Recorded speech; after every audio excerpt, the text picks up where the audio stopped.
Le tournoi, c'est du 5 contre 5. Les matchs durent 6 minutes. Toutes les équipes se rencontrent. Coup d'envoi pour 1 heure de jeu. En cette période de Coupe du Monde de foot, quoi de plus normal que de taquiner le ballon rond pour faire comme ses idoles.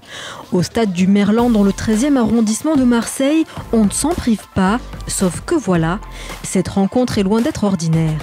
Des entrepreneurs du territoire sont venus se mesurer aux jeunes du quartier de Malpassé.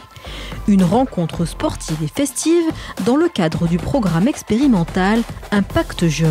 C'est une démarche complètement innovante sur le territoire qui est lauréat du programme d'investissement à venir de la jeunesse, qui est porté par la Fondation d'Auteuil et qui déploie de manière expérimentale une nouvelle méthodologie d'implantation dans le territoire qui consiste à aller vers les jeunes, à travailler avec les acteurs locaux et avec les entreprises pour trouver à la fois une solution globale et sur mesure à chaque situation de jeune. Lancé en mars 2017, le dispositif met en œuvre des actions ciblées pour permettre à la jeunesse de concrétiser ses rêves et voir s'ouvrir les portes des entreprises locales. Certains, comme Caponor Entreprendre, sont déjà de la partie. S'il y a un territoire sur Marseille où il y a bien une jeunesse active, en attente de ce qui se passe en entreprise et très ouverte à ce qui se passe autour d'elle, c'est bien le territoire nord.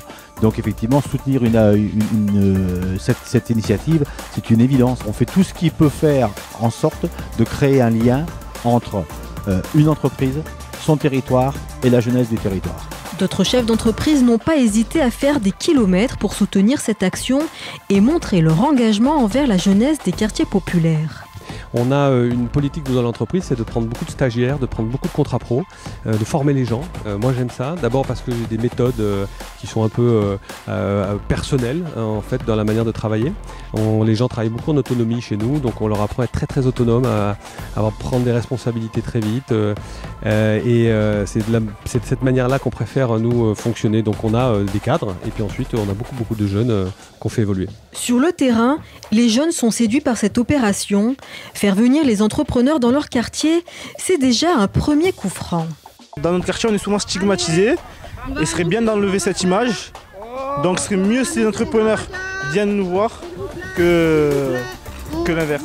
On aimerait que les entrepreneurs, en venant ici, rayent cette image de leur tête. Impact Jeune se donne 3 ans pour atteindre son but. Sur le territoire, la structure lance d'ailleurs à la rentrée une nouvelle initiative, l'école des numéros 10, un centre d'entraînement innovant où les jeunes seront en connexion avec les entrepreneurs pour apprendre les codes et éviter les hors-jeux. Une fabrique de leaders inspirés et inspirants, entraînés pour devenir les meneurs de jeu de demain.